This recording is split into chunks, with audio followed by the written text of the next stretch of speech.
Well, I was in a certain tie for my earlier video. I've just run a 10k, so I'm now in an old t-shirt. My hair is not looking its usual glorious self, so apologies in advance for my appearance on this one. Before I get started, I should just give myself a Twitter plug. I don't do that regularly enough. My Twitter is @boxinggossip, and I've got a woefully low amount of followers, so if you'd be so kind, give me a follow on Twitter, I'd appreciate it. I got a request from somebody I speak to occasionally via email, who asked me to do a video discussing the weaknesses and flaws in Anthony Joshua. Now, I am going to do that. I'm going to talk slightly broader than just Anthony Joshua. I'm going to look at 3 UK prospects, Hughie, Fury, Dillian, Whyte and Anthony Joshua. And I'm going to discuss weaknesses, flaws, concerns, etc. that I have in their game. Now, the reason I'm going to talk more broadly than what the request was, which is just Anthony Joshua, is I've done a number of videos in the past which have been somewhat critical of Anthony Joshua, and I think people think I hate on him for the sake of hating on him, which certainly isn't the case. You know, I just don't necessarily buy into the hype. So rather than just going on a rant about Anthony Joshua, I want to talk about weaknesses in general, so people can see that I'm not biased against him. I just like to analyse all different types of fighters. And weaknesses are nothing to be concerned of, you know. Just because your favourite fighter's got a few weaknesses, or your favourite fighter's got an unanswered question against their name, it's not a bad thing. You know, all fighters have weaknesses. If you look at some of the best fighters out there, I mean, let's look at the best British boxers ever. Lennox Lewis, you know. This is a guy who was knocked out twice by guys vastly inferior to him. Joe Calzaghe, you know, he had questionable power. He was called Cal Slappy because of his poor punching technique. You know, what I'm getting at is you can be a great fighter and still have weaknesses. So just because in this video I'm going to talk weaknesses and I'm going to point out weaknesses, doesn't mean that I dislike the fighters I'm talking about. I'm actually fans of them. I'm just analysing it for the sake of it, because when we look forward to big fights in the future, being aware of fighters' weaknesses and being aware of unanswered questions about fighters is actually key to how you break down a fight and how tactically an opponent may look at a fight. So let's start with Hughie Fury. What's Hughie Fury's weaknesses? I think the major one with Hughie Fury is a lack of power. Now, I'm not one of these heavyweight boxing fans who feels that prospects need to have immense power. Often you'll see a guy going 10-0 with 10 knockouts when he enters the pro ranks in the heavyweight division. You know, if you're highly thought of, if you're a prospect in the heavyweight division, you tend to have a lot of power and you tend to run through quite a few opponents. So, you know, I'm not someone who purely looks at power when I'm analysing a heavyweight prospect. However, Hughie Fury's apparent lack of power is a concern for me. And it's a concern for me because it's not that he doesn't have Anthony Joshua power or Deontay Wilder. For me, the concern is, does he have any power? You know, any power whatsoever. I mean, you look at the level of opposition who's been going the distance with Hughie Fury, and you've got to wonder, as he steps up in grade and as he steps up in class, will the lightness and weakness of his punches be to his detriment?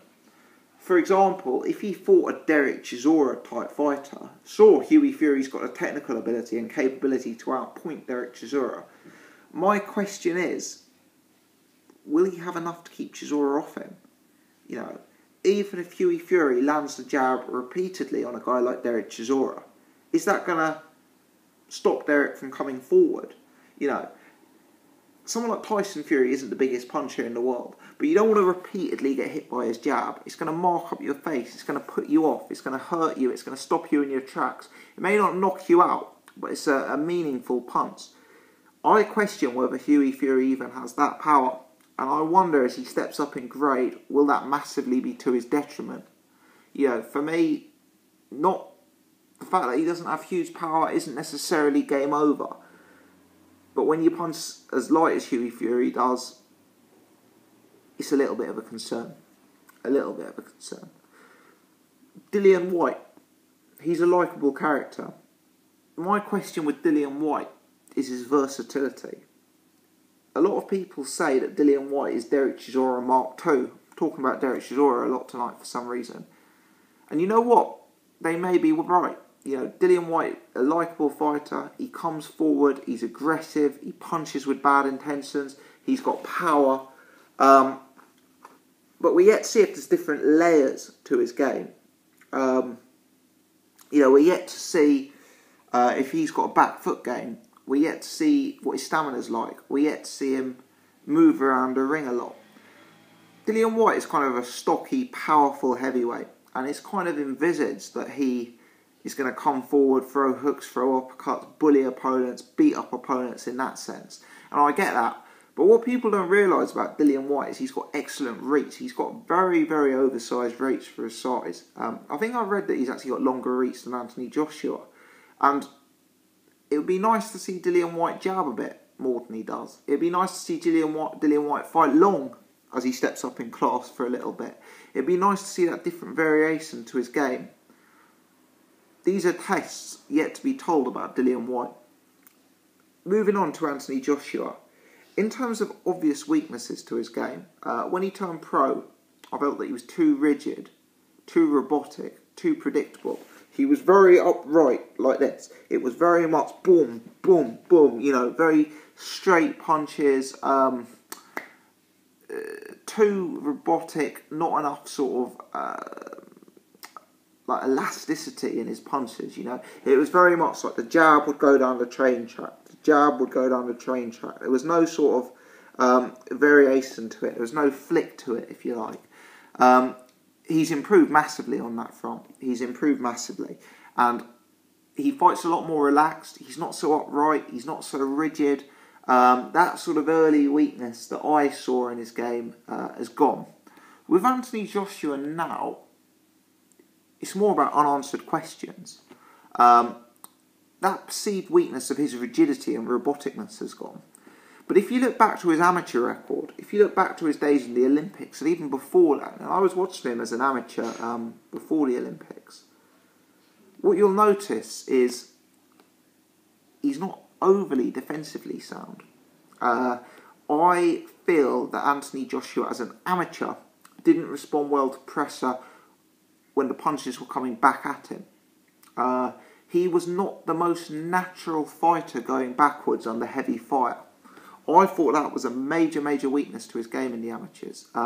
He just didn't look natural and comfortable when he was under fire. Now, in the pro game, he hasn't been tested in that sense. We are yet to see the opponent who stands in front of Joshua and throws 10 punches at him in quick succession. It just hasn't happened. But as he steps up in class, that will definitely happen. You know, it doesn't matter how good he is. You look at Vladimir Klitschko, you know, he's an all-time great heavyweight.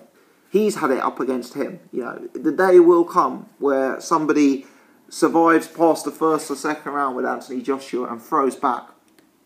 Now, we've talked about how he's got over his weakness of his roboticness. Has he ironed out the weaknesses from his amateur days where he looked slightly uncomfortable under fire?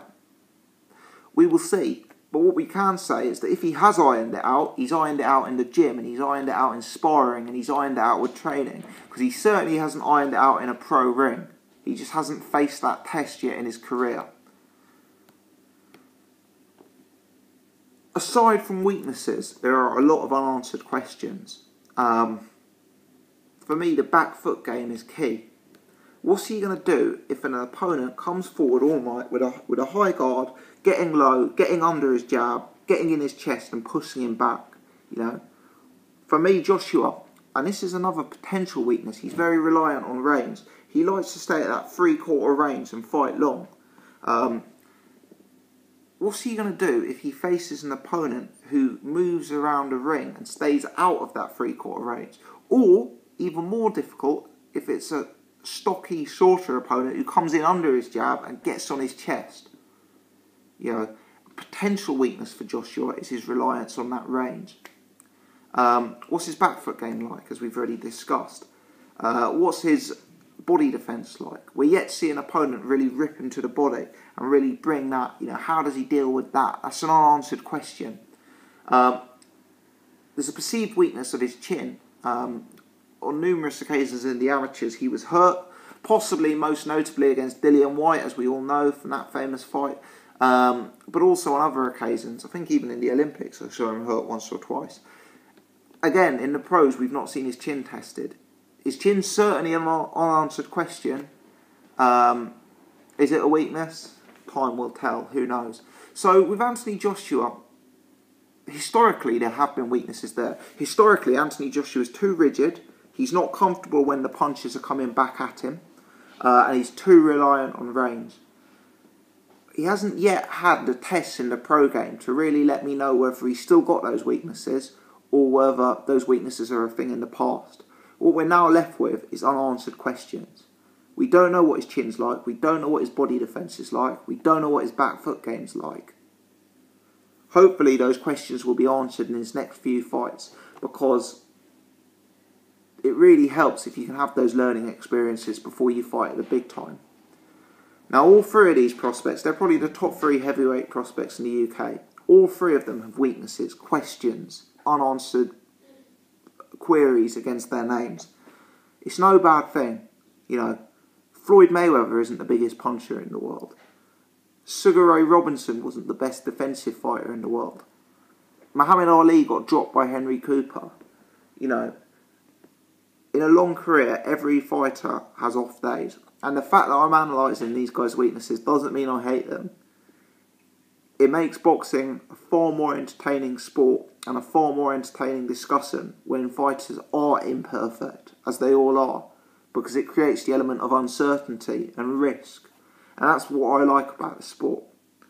I could sit here and talk about what these 3 guys do right all night, but actually when we're looking ahead to the future, it's possibly what they do wrong that will be exposed when they face the more experienced, higher level opponents. When Tony Thompson fought David Price, Tony Thompson would have looked at the tapes, looked at the unanswered questions, look at the unknowns, look at the potential weaknesses, and he'd have thought of how to expose those gaps. At some point with these 3, there'll be a guy who does the same things. Will they have the tools to exploit them? We'll find out. Let me know your thoughts. I hope you've enjoyed this video. If you've enjoyed it, please do give me the thumbs up. I'd certainly appreciate that. Many thanks for watching.